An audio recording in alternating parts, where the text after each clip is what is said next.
Il était forcément attendu au tournant pour son tout premier rendez-vous avec ses sympathisants. Éric Zemmour lui a fait une démonstration de force au parc des expositions de Villepinte. 12 500 personnes regroupées dans l'immense hall pour entendre le premier discours du candidat. Éric Zemmour qui s'appuiera désormais sur son propre parti, baptisé Reconquête. Ça tombe bien, le polémiste espère bien conquérir le cœur des Républicains déçus par la défaite d'Éric Ciotti.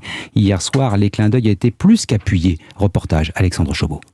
L'invitation était lancée dès les prises de parole qui ont précédé le discours d'Éric Zemmour. À la tribune, Paul-Marie Couteau, chantre de l'Union des droites, appelle directement Éric Ciotti et Guillaume Pelletier, vice-président des Républicains, à rejoindre la candidature de Zemmour.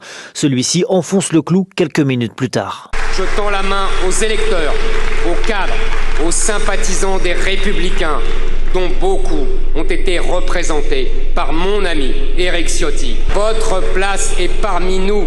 Éric Ciotti applaudit à Villepinte, notamment par ceux qui ont déjà rejoint Zemmour et qui garnissaient hier les premiers rangs.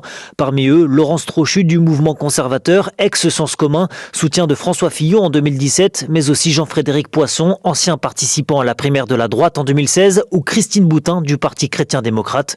Au lendemain de la désignation de Valérie Pécresse chez LR, et alors qu'Éric Ciotti n'entend pas renier sa ligne, Éric Zemmour poursuit donc sa stratégie de débauchage des Républicains.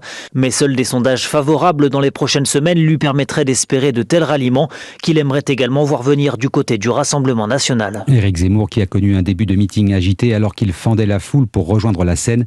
Un homme s'est jeté sur lui, les mains tendues vers son cou. Il a été maîtrisé. Selon son entourage, Éric Zemmour aurait été blessé au poignet, ce qui pourrait lui valoir une interruption temporaire au travail de 9 jours. Autre incident, celui qui a opposé une dizaine de militants d'SOS Racisme présents dans la salle à des participants.